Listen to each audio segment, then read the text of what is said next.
علیکم ورحمۃ اللہ وبرکاتہ۔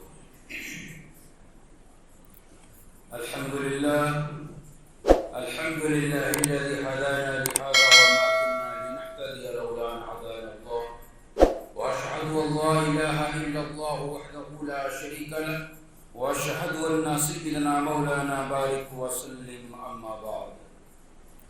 قال الله تبارك وتعالى: أعوذ بالله من الشيطان الرجيم، بسم الله الرحمن الرحيم۔ وإذ ابتلى إبراهيم ربه بكلمات فأتمهن، صدق الله العظيم۔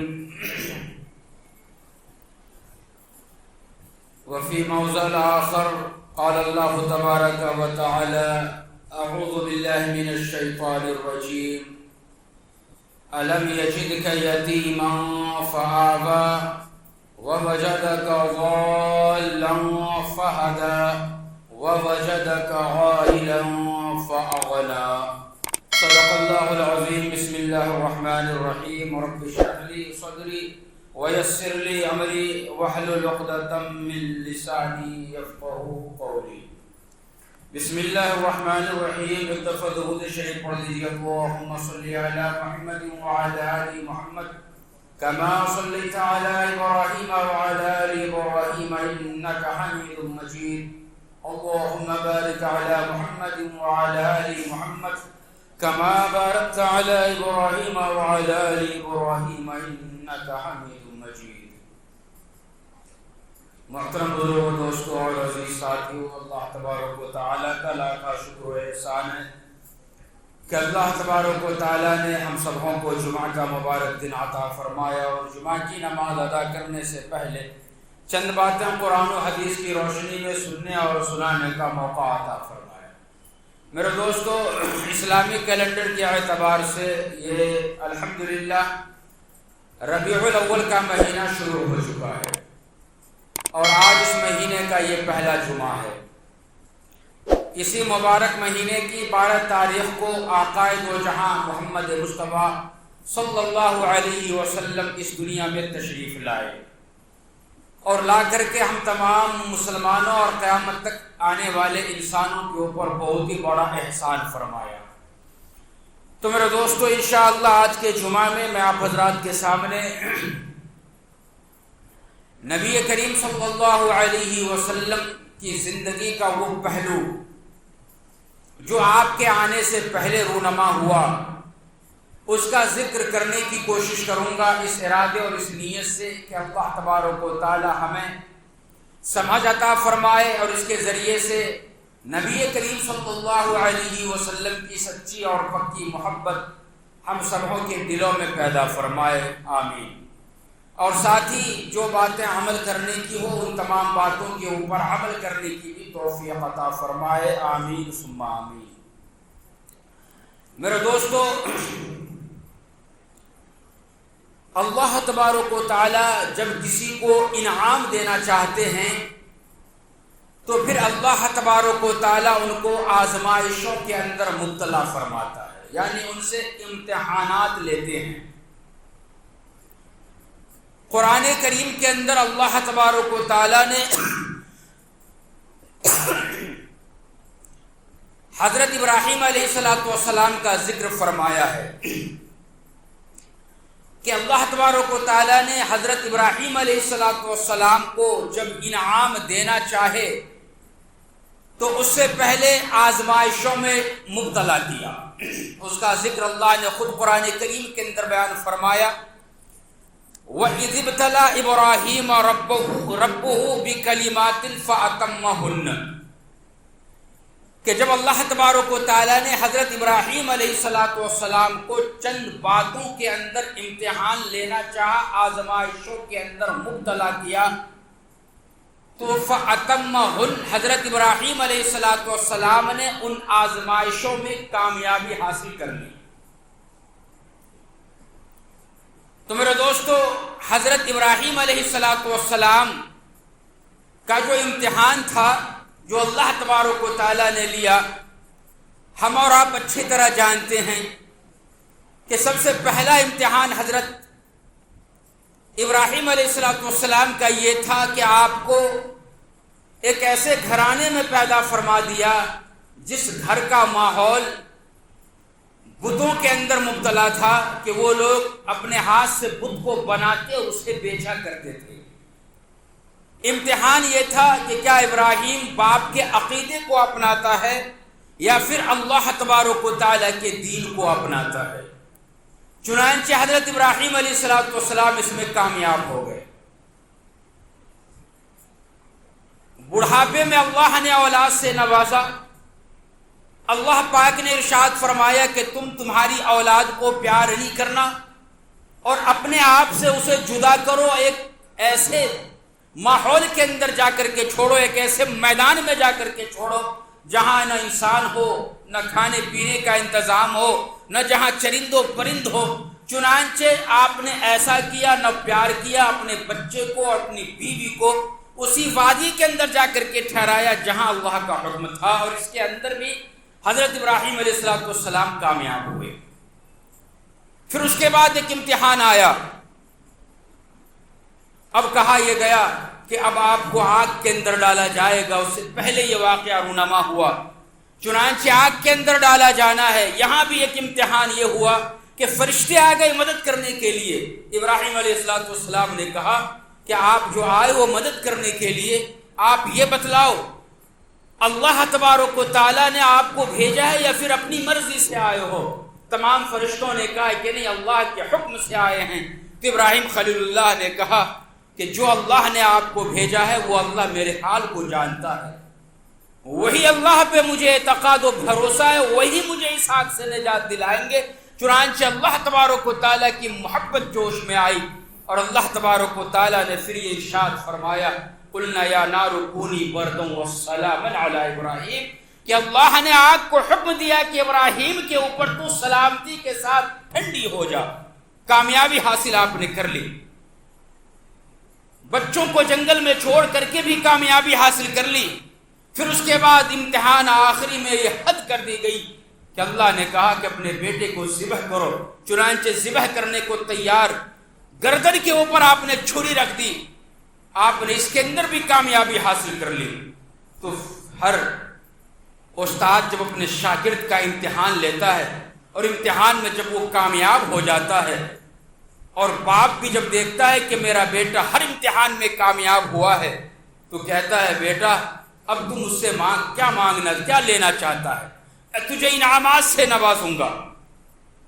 تو اللہ تبارک و تعالیٰ نے حضرت ابراہیم خلیل اللہ سے بھی یہی جملہ ارشاد فرمایا کہ ابراہیم خلیل اللہ، آپ نے ہر امتحان میں کامیابی حاصل کی ہے، آپ مانگیے مجھ سے کیا مانگنا چاہتے ہو، میں آپ کو انعامات سے نوازوں گا۔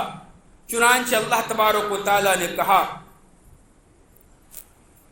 کہ وہ انعامات اس طریقہ پر میں تمہیں دوں گا کہ جب ان امتحان میں آپ کامیاب ہو گئے تو اللہ تبارک و تعالیٰ نے ایک وعدہ کیا قال انی جاعلک للناس اماما، کہ اللہ تبارک و تعالیٰ آپ کو انسانوں کا امام بنائے گا۔ پھر اس کے بعد جب یہ ہوا فیصلہ تو پھر کہا کہ اب مانگو، آپ انعام میں کیا مانگو گے، یہ تو میری طرف سے ہوا، آپ کی خواہش کیا ہے؟ تو حضرت ابراہیم خلیل اللہ نے ارشاد فرمایا کہ اللہ تبارک و تعالیٰ، میں آپ سے ان تمام امتحان منات میں کامیابی کے صلہ اور اس کے بدلہ میں انعام کے طور پر میں محمد مصطفیٰ صلی اللہ علیہ وسلم کو مانگتا ہوں۔ میں یہ دعا کرتا ہوں کہ یا اللہ مجھے محمد مصطفیٰ عطا فرما دے۔ چنانچہ میرے دوستو قربان جائیے، اللہ تبارک و تعالیٰ نے حضرت ابراہیم خلیل اللہ کی اس دعا کو قبول فرمایا اور پھر کہا کہ ہم آپ کو ضرور محمد مصطفیٰ عطا فرمائیں گے۔ چنانچہ نبی کریم صلی اللہ علیہ وسلم ارشاد فرماتے ہیں کہ میں حضرت ابراہیم خلیل اللہ کی دعاؤں کا نتیجہ ہوں کہ انہوں نے اللہ سے مجھے دعا میں مانگا، اللہ تبارک و تعالیٰ نے اس کی دعا قبول فرمائی اور پھر اللہ نے مجھے دنیا کے اندر مبعوث فرمایا۔ تو میرے دوستو امتحان بھی بہت بڑا تھا، اس لیے انعامات بھی اللہ تبارک و تعالیٰ نے بہت ہی عمدہ عطا فرمایا۔ اور پھر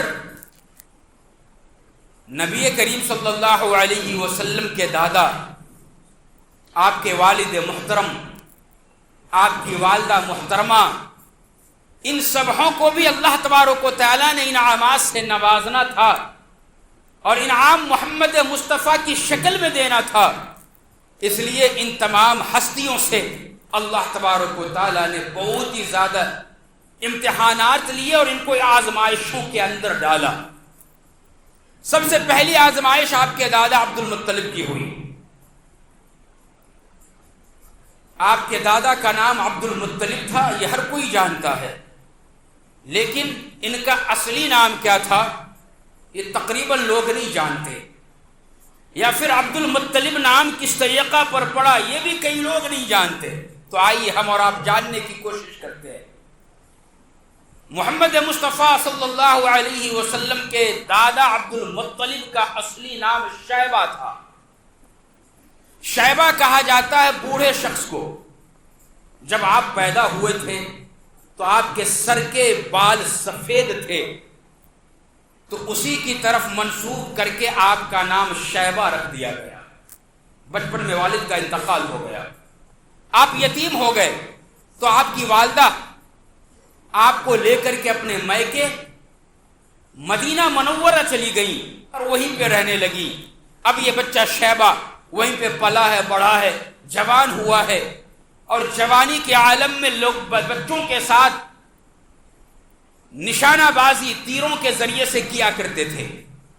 مکے کا ایک آدمی مدینہ منورہ جب گیا تو اس نے یہ دیکھا کہ چند نوجوان تیر کے ذریعے سے نشانہ بازی کا کھیل کھیل رہے ہیں۔ اس میں ایک نوجوان ہے، جب بھی وہ نشانے کے اوپر تیر لگاتا ہے تو اس کا تیر نشانے پہ لگتا ہے، وہ چوکتا نہیں ہے، اور ہر تیر کے مارنے سے پہلے وہ نوجوان یہ کہتا ہے کہ میرا تیر تو نشانے پہ لگنا ہی ہے، چونکہ میں فلاں خاندان کا لڑکا ہوں۔ تو اس آدمی نے پوچھا کہ بھئی یہ کون نوجوان ہے؟ تو لوگوں نے کہا کہ اس کا اصل گھر مکہ ہے، ان کے والد کا انتقال ہو گیا ہے، یہ یتیم ہے، ابھی مکے کے اندر ایک شخص ہے جس کا نام مطلب ہے، یہ اس کا بھتیجا ہے۔ تو اس آدمی نے کہا کہ یار یہ مطلب تو میرا دوست ہے، بڑا رئیس مکے کا آدمی ہے، بڑا خاندانی قسم کا آدمی ہے، لیکن اس کا بھتیجا غربت بھری زندگی گزار رہا ہے مدینے کے اندر۔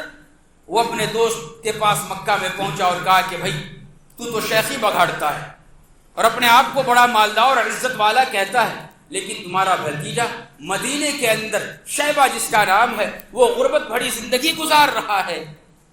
تو اس وقت میں مطلب نے یہ قسم کھائی کہ جب تک میں اپنے بھتیجے کو مکہ اپنے گھر میں لے کر کے نہ آ جاؤں اس وقت تک میں سکون کی نیند اور سکون سے میں رکوں گا، بیٹھوں گا نہیں۔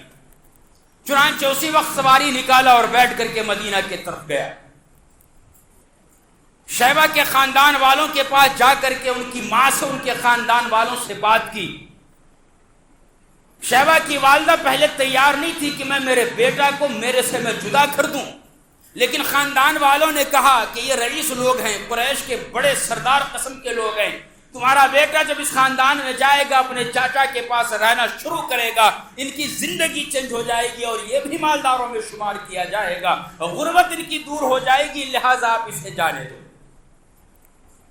رب کائنات کی قسم، علماء کرام نے بیان فرمایا کہ شیبہ کو ان کے چاچا نے اجازت لے کر کے اپنے ساتھ مکہ لے کر کے آئے۔ جب وہ مکہ کے اندر انٹری کر رہے ہیں تو ایسی صورت میں حال یہ ہے کہ آگے سواری کے اوپر مطلب بیٹھا ہوا ہے اور پیچھے یہ نوجوان شیبہ بیٹھا ہوا ہے۔ مکہ والوں نے جب یہ دیکھا تو ایسی صورت میں مکہ والوں نے یہ سوچا کہ مطلب اپنے ساتھ اپنا غلام لے کر کے آیا ہے، خادم اور نوکر کو لے کر کے آیا ہے۔ چنانچہ مکہ والوں نے یہ کہنا شروع کیا کہ یہ عبد المطلب ہے، یعنی مطلب کا غلام ان کا نوکر ہے۔ اسی دن سے ان کا نام شیبہ سے عبد المطلب ہو گیا اور وہ اسی نام سے مشہور ہو گئے، اور پھر بعد میں اللہ تبارک و تعالیٰ نے محمد مصطفیٰ صلی اللہ علیہ وسلم کا دادا بننے کا شرف حاصل کیا ہوا۔ تو اس طریقہ پر ان کا نام عبد المطلب پڑا۔ بارکہ میرے دوستو، مکے کے اندر آئے، خاندان میں پلنے اور بڑھنے لگے، نہایت ہی شریف، خوبصورت اور بہت ہی اچھے اخلاق کے انسان تھے۔ ان کے اخلاق اور ان کے کردار کو دیکھ کر کے مکہ والوں نے ان کو بیت اللہ کا والی بنا دیا۔ اتنی بڑی قربانی جو دی تھی کہ بچپن میں یتیم ہو گئے تھے۔ 17 سال کی زندگی یتیمانہ طور پہ آپ نے گزارا ہے، بغیر باپ کے، یا جن کا دنیا میں باپ نہ ہو، صرف ماں ہو، ان کی حالت کیا ہوتی ہے ان یتیموں سے جا کر کے پوچھئے۔ بہت ہی برا حال ہوتا ہے ان کا، مال کے لیے تڑپ رہا ہوتا ہے، کھانے کے لالے پر جاتے ہیں، غربت بھری زندگی ان کی ہوا کرتی ہے۔ ہمارے آس و پڑوس میں اگر کوئی ہیں تو آپ ان سے حال دریافت کیجئے کہ ان کا کیا حال ہے۔ یہی وجہ ہے کہ نبی کریم صلی اللہ علیہ وسلم نے عید کے لیے جب آپ آ رہے ہیں، ایک یتیم بچہ جب مدینے کے گلیوں میں روتا ہوا جب آپ کو نظر آیا تو آپ نے پوچھا کہ بیٹا کیا بات ہے، کیوں رو رہے ہو؟ دوسرے تمام بچے کھیل رہے ہیں لیکن تمہارے رونے کی وجہ کیا ہے؟ وہ بچہ کہتا ہے کہ میں یتیم مدینہ ہوں، میرے والد کا انتقال ہو چکا ہے، میرے باپ اگر ہوتے تو ایسی صورت میں میرے لیے عید کے دن، عید کے جانے سے پہلے کپڑوں کا انتظام کرتے، پہننے کا انتظام کرتے۔ نبی کریم صلی اللہ علیہ وسلم اپنے گھر لے کر کے گئے، اما جان عائشہ صدیقہ سے کہا کہ انہیں نہلاؤ، چنانچہ نہلا دیا گیا۔ اس کے بعد نبی کریم صلی اللہ علیہ وسلم نے اپنی بیٹی فاطمہ الزہرا کے گھر میں خبر بھیجی کہ حسین حسن کے ناپ کا ایک کپڑا بھیجو، ایک بچہ آیا اسے پہنایا جائے گا۔ چنانچہ پہنایا گیا۔ آقا صلی اللہ علیہ وسلم نے ارشاد فرمایا کہ بیٹا تم بتلاؤ تمہارے والد جب زندہ تھے تو عیدگاہ تمہیں کس طریقہ پر لے کر کے جاتے تھے؟ وہ معصوم بچہ کہتا ہے کہ میرے والد میرے اپنے کاندھے کے اوپر بیٹھا کر کے لے کر کے جاتے تھے۔ رب ذوالجلال کا قسم ہے میرے دوستو، نبی کریم صلی اللہ علیہ وسلم گھٹنوں کے بل نیچے زمین پہ بیٹھے ہیں اور اس بچے سے کہا کہ آؤ میرے بیٹے میرے کاندھے کے اوپر سوار ہو جاؤ۔ چنانچہ سوار ہوئے، عیدگاہ میں پہنچے، ممبر کے قریب بچے کو کھڑا کیا۔ جب وہ بچہ نیچے بیٹھنے لگا تو آپ نے ارشاد فرمایا کہ نہیں بیٹھے، آج تمہارے بیٹھنے کی جگہ یہ نہیں ہے بلکہ ممبر رسول کا بازو کا جو حصہ ہے اس کے اندر تمہیں بیٹھنا ہے۔ چنانچہ آپ نے وہاں بیٹھایا اور پھر ممبر رسول سے اعلان کیا کہ یاد رکھو یہ یتیم بچہ ہے، جس نے کسی یتیم کے سر کے اوپر شفقت و محبت بھرا ہاتھ رکھا، اللہ تبارک و تعالی ان کے سر میں جتنے بال ہیں ان بال کے برابر جنت میں اس کے مقام کو بلند فرما دے گا۔ تو یتیمی کیا چیز ہوتی ہے نبی کریم صلی اللہ علیہ وسلم کو معلوم۔ چنانچہ شیبہ نبی کریم صلی اللہ علیہ وسلم کے دادا محترم، انہیں معلوم تھا کہ انہوں یہ بہت ہی زیادہ تکلیف اور مشقتوں کو برداشت کر کے یہاں تک پہنچے ہیں۔ چنانچہ اللہ تبارک و تعالیٰ نے انعامات جو آپ کو دیا ہے وہ انعامات شیبہ سے آپ کو عبد المطلب بنایا اور اخلاق ایسے آپ کے اندر رکھے کہ عبد المطلب ہونے کے بعد بیت اللہ کا والی اللہ تبارک و تعالیٰ نے انعام کے طور پہ آپ کو بنا دیا۔ یہ انعام آپ کو سے نوازا گیا آپ کو۔ چنانچہ میرے دوستو، لوگوں سے سنا تھا کہ بیت اللہ کے قریب ایک کنواں ہے جس کو زمزم کہا جاتا ہے۔ اب چونکہ اس زمانے کے اندر لوگ اپنے گھر کا کچرا، پھٹے پرانے کپڑے، یہ تمام چیزیں اس کنویں کے پاس لا کر کے پھینکا کرتے تھے۔ اس کچرے کے پھینکنے کی وجہ سے وہ کنواں مکمل طور پہ بند ہو گیا، کنواں کے نشانات مکمل طور پہ ختم ہو گئے، زمزم کے نشانات صرف لوگوں کی زبان کے اوپر باقی رہ گیا۔ آج بھی آپ اپنے آپ کے گاؤں کے اندر اگر کبھی کوئی کنواں رہا کرتا تھا، باولی اگر رہا ہوگا، اب اس کو بند کر دیا گیا تو صرف بوڑھے لوگوں سے، عمر دراز لوگوں سے، صرف ان کی زبانوں سے ہم سنا کرتے ہیں کہ اس جگہ پہ کنواں تھا، اس جگہ پہ فلاں چیز تھی، اس جگہ پہ فلاں چیز تھی۔ اب یہ مکمل طور پہ ختم ہو گیا۔ وہی حال آب زمزم کے کنویں کا تھا اس وقت میں۔ عبد المطلب نے بھی لوگوں سے سنا تھا لیکن ان کی تلاش تھی۔ آپ اپنے بڑے بیٹے حارث کو لے کر کے روز کنویں کی تلاش میں نکلتے، پہاڑی علاقہ، پہاڑوں کو کھودتے کہ کنواں مل جائے۔ مکہ والے آپ کا مذاق اڑاتے، ہنسی مذاق کرتے کہ بھائی یہ کنویں کا نام ہم نے سنا تھا، کہاں سے کھودے گا، کہاں سے ملے گا۔ لیکن ان کے مذاقوں کو آپ دل کے اوپر نہیں لیتے، بل اللہ سے دعا کرتے کہ ہمیں یہ کنواں تلاش کرنا ہے، یا اللہ مدد فرمائیے۔ علماء کرام نے بیان فرمایا کہ کئی دن محنت و مشقت کرنے کے بعد ایک دفعہ خواب میں آ کر کے کسی نے بتلایا کہ فلاں جگہ پہ نشاندہی کی گئی کہ وہاں پہ جائیے، تو وہاں پہ جانے کے بعد آپ کو وہاں پہ کھودیں گے تو کنویں کے نشانات مل جائیں گے۔ صبح بیدار ہونے کے بعد اپنے بیٹے حارث کو لے کر کے، بھاورا اپنے پاس لے کر کے جب گئے وہاں پہ دیکھے تو اس نشانات کے پاس 2 بت رکھے ہوئے تھے۔ ان بتوں کو جب ہٹانے لگے تو مکہ والے لڑائی کرنے کے لیے آ گئے کہ بھائی نہیں، اس سے تو ہم نہیں ہٹانے دیں گے۔ آپ تھے اور آپ کا بیٹا حارث تھا، لیکن ہمت و طاقت آپ کے اندر اتنی تھی کہ مکہ والوں کا آپ نے مقابلہ کیا اور تمام کو پیچھے ڈھکل دیا، اور پھر اس جگہ پہ آپ نے اس مورتیوں کو ہٹانے کے بعد کھدائی شروع کری۔ تو ایک روایت میں یہ ہے کہ اسی وقت میں آپ نے منت مانی تھی کہ اگر ہمیں 10 یا ایک روایت میں ہے کہ 11 لڑکے اگر ہو جائیں تو میں اس وقت میں آپ نے یہ نیت کی کہ اگر ہمارے پاس اولاد زیادہ ہوتی تو پھر مکہ والوں کا مقابلہ ہم اچھے طور پہ کر سکتے، ہمیں ڈرنا نہیں پڑتا۔ تو آپ نے کہا کہ اگر ہمارے گھر میں 10 یا 11 لڑکے پیدا ہو جائیں تو ایسی صورت میں ہم ان میں سے ایک لڑکے کو اللہ کے راستے میں قربان کر دیں گے۔ چنانچہ میرے دوستو، ایک روایت تو یہ ہے، اور دوسری روایت کے اندر یہ بات لکھی ہے کہ آب زمزم کی تلاش کے اندر جب آپ کافی محنت کر رہے تھے اور جب آپ کو زمزم کا کنواں نہیں مل رہا تھا تو اس وقت میں آپ نے منت کی تھی کہ اگر آب زمزم مل گیا تو میں میرے بیٹوں میں سے ایک بیٹا کو اللہ کے راستے میں قربان کر دوں گا۔ یہ 2 روایتیں آتی ہیں، دونوں میں سے کوئی ایک صحیح ہوں گا۔ بہرکیف میرے دوستو، جب یہ باتیں ہوئیں، زمزم کا کنواں مل گیا تو سارے مکہ کے اندر حضرت عبد المطلب کا مرتبہ اور زیادہ بڑھ گیا۔ آپ کے خاندان کو ہر کوئی عزت کی نگاہ سے دیکھنے لگ گیا۔ پھر اس کے بعد تمام بچے آپ کے جوان ہو گئے۔ انہی بچے میں سے ایک بچہ آپ کا، جن کا نام عبداللہ تھا، لوگوں نے آپ کو آپ کی منتیں یاد دلائی تو کہا کہ ہاں مجھے یاد ہے۔ چنانچہ جب اس وقت کے پڑھے لکھے لوگوں سے پوچھا تو کہا کہ بھائی اپنے بچوں کے نام قرآن نکال لو، جس کے نام کا قرآن نکلے آپ اسے قربان کر دو۔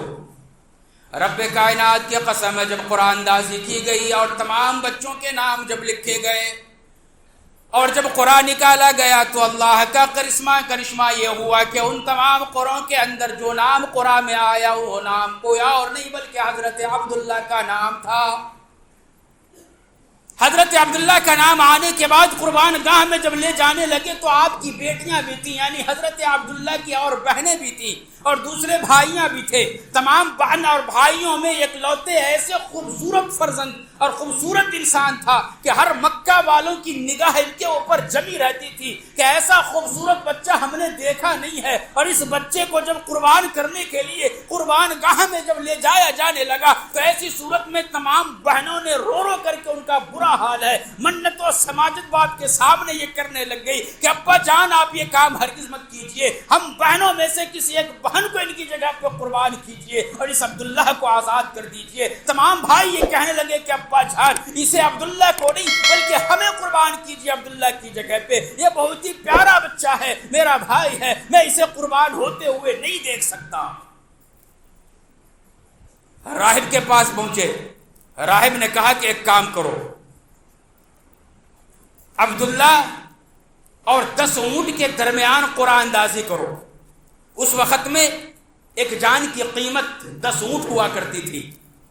چنانچہ حضرت عبداللہ اور 10 اونٹ کے درمیان جب قرآن اندازی کیا گیا تو پھر بھی قرے کے اندر نام حضرت عبداللہ کا آیا، نبی کریم صلی اللہ علیہ وسلم کے والد محترم کا آیا۔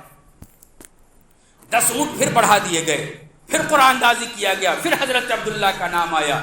الغرض ہر دفعہ 10 اونٹ کا اضافہ ہوتا رہا، یہاں تک کہ جب اونٹ کی تعداد 100 پہنچی پھر قرآن اندازی کیا گیا تو اب قرا اونٹ کے نام نکلا۔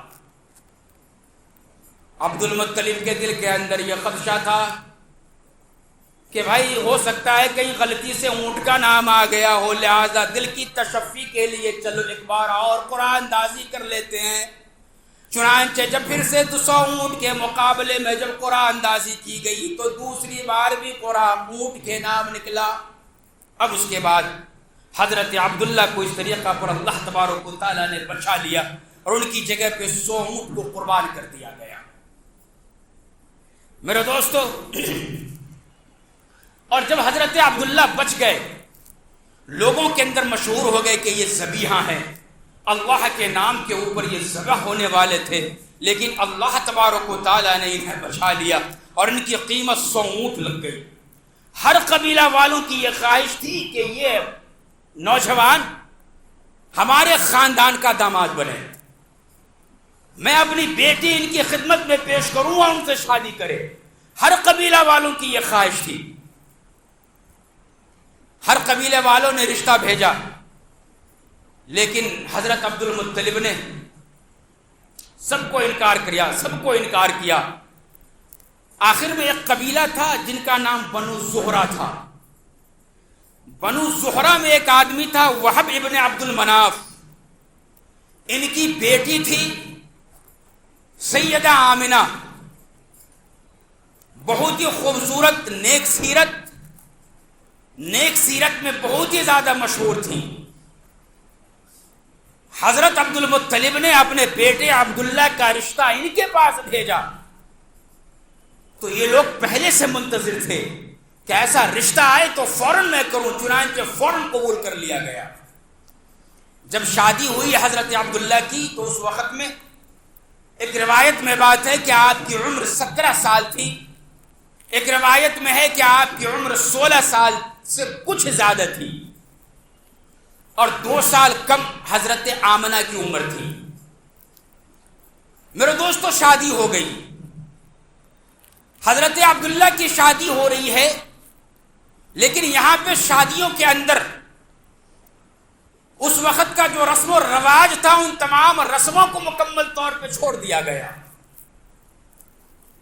جو اسلام کا طریقہ تھا اسی طریقے کے اوپر شادی ہوئی۔ بتلانا یہ مقصود تھا کہ ہم قیامت تک آنے والے تمام مسلمانوں کو کہ تمہیں بھی اپنی شادیوں کے اندر اپنے گھر میں جب بھی شادی کا پروگرام ہو وہی طریقہ اپناؤ جو طریقہ محمد مصطفیٰ صلی اللہ علیہ وسلم کے والد محترم کے وقت میں اپنایا گیا تھا، کہ نہ جوڑے کی رقم، نہ سانچک، نہ مہندی، نہ اور کوئی دوسرا رسم، تمام رسموں کو، تمام رواجوں کو ختم کر کے بس ایک محفل جمی اور اس کے اندر جو بھی طریقہ تھا ان طریقوں کے اوپر جو ہے نکاح خوانی ہوئی۔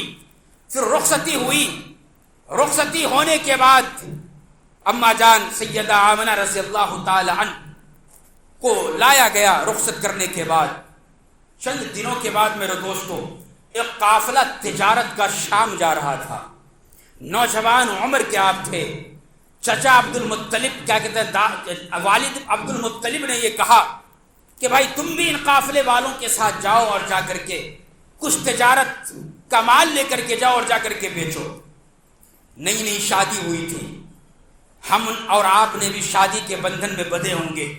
نئی شادی ہونے کے بعد اگر نئے جوڑا سے یہ کہا جائے کہ بھائی اب ہو گیا بہت، جاؤ اپنے مقام پہ جا کر کے کما کر کے آؤ، تو اس وقت میں میاں اور بیوی کا دونوں کا ایک دوسرے سے جدا ہونا، تصورات کی دنیا میں جائیے اور اپنے جوانی کے وقت کو آپ یاد کیجئے کہ شادی کے ایک ہی مہینے کے بعد اگر آپ سے کہہ دیا جائے کہ جاؤ کمانے کے لیے اور اپنی بیوی کو اپنے گھر میں یہاں پہ چھوڑ کر کے جاؤ، تو ہمارے اور آپ کے دل کے اوپر اور آج کل نوجوانوں کے دل کے اوپر کیا چیزیں کس طریقہ پر وہ بیتتی ہیں، وہ تکلیف کس طریقہ پر انسان محسوس کرتا ہے، ذرا تصورات کی دنیا میں جائیے اور سوچئے۔ یہی کیفیت میرے دوستو حضرت عبداللہ کی بھی تھی۔ بہرے کہ مختصر یہ کہ آپ شام کے سفر میں گئے، جب سفر میں جا رہے تھے تو ایسی صورت میں آپ کی بیوی حضرت آمنہ دروازے پہ آئیں، افسردہ چہرہ تھا. آپ نے دیکھ کر کے بھاپ لیا کہ غم برداشت نہیں ہو رہا ہے، تو حضرت عبداللہ نے کہا کہ بیگم گھبرانے کی ضرورت نہیں ہے، چند ماہ کے بعد جب ہم واپس آئیں گے تو آپ بن سنور کر کے دروازے پہ ہمارا انتظار کرنا، ہم آپ کے پاس آئیں گے اور آپ میرا استقبال کرنا. میرے دوستو، یہ کہہ کر کے آپ نے ان کو دلاسا دیا، لیکن خدا کی قسم پھر وہ دن آیا ہی نہیں کہ آپ ان کا انتظار ہی کرتی رہ گئیں، اور اس سے پہلے ہی حضرت عبداللہ کا سفر کے اندر ہی انتقال ہو گیا. کس جگہ پہ انتقال ہوا، واقعہ کیا پیش آیا، میرے دوستو انشاءاللہ یہ تمام باتیں آنے والے جمعہ کو بیان کیا جائے گا. اللہ تبارک و تعالیٰ سے میری یہ دعا ہے کہ اللہ ہم سبوں کے دلوں میں نبی کریم صلی اللہ علیہ وسلم کی سچی اور پکی محبت پیدا فرمائے. 1-2 منٹ میں آپ کا لوں گا. آنے والا جمعہ جو ہے آنے والا جمعہ وہ ربیع الاول کی 12 تاریخ ہے، اور ہو سکتا ہے کہ بھائی ربیع الاول کی 12 تاریخ ہیں تو جلوس کے چکر میں جلوس نکالنے کے لیے کئی لوگ ہمارے درمیان یہاں پہ موجود نہ ہوں. جہاں سے نکل رہا ہوگا اس مسجد کو جائیں گے، اور زیادہ تر لوگ مکہ مسجد کو جانے کی کوشش کرتے ہیں. لیکن میرے دوست کو یاد رکھو، جہاں بھی آپ کو آنے والا جمعہ پڑھنا ہے آپ پڑھیے شوق سے، لیکن جلوس میں شامل ہونے سے پہلے آپ اس بات کو ضرور اپنے نظروں کے سامنے رکھنا کہ جلوس نکالنے سے پہلے یہ سوچو کہ آپ کن کے نام پہ جلوس نکال رہے ہو. جن کے نام پہ جلوس نکال رہے ہو ان کی ذات محمد مصطفیٰ صلی اللہ علیہ وسلم کی ذات گرامی ہے.